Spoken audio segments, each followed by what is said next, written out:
नमस्कार. आजच्या पाठांतर्गत मी पुस्तक परिचय करणार आहे. या पुस्तकाचे नाव आहे जगू.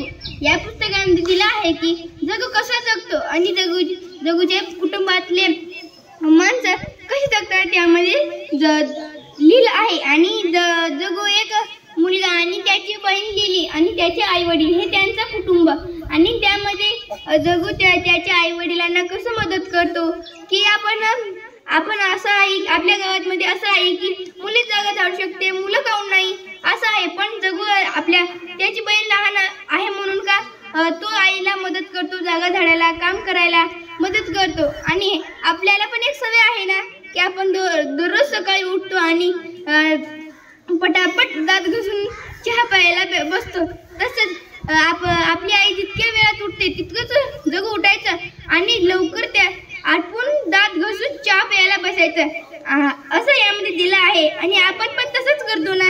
आणि यामध्ये लिली त्याची बहीण खूपच खोडकर असते. आपण जसं आपल्या भाऊला खोडसाळपणा करतो, भाऊ आपल्याला खोडसाळपणा करतो, तसे यामध्ये पण लिली त्याच्या भाऊला खोडसाळपणा करायची. यामध्ये दिलं आहे की सुट्टीच्या दिवशी जगू व त्याची बहीण म्हशी चरायला जायचे माळरानात. आणि आता त्यामुळे वाटतं की ते पण शाळेत जात असणार. आणि यामधले या चित्रामधले ना लिलीचे दोन्ही झिट्टू मला फार आवडले. जसे की हवेत उडाले दोन झिट्टू त्याचे. आणि असं वाटते की ते गाणं गात आहे, कविता घेत आहेत असं यामध्ये आपल्याला वाटत आहे या चित्रामध्ये. आणि हे पुस्तक मला फार आवडलं. तुम्हाला यातली जगू आणि त्याची बहीण लिली हे फार आवडले. धन्यवाद.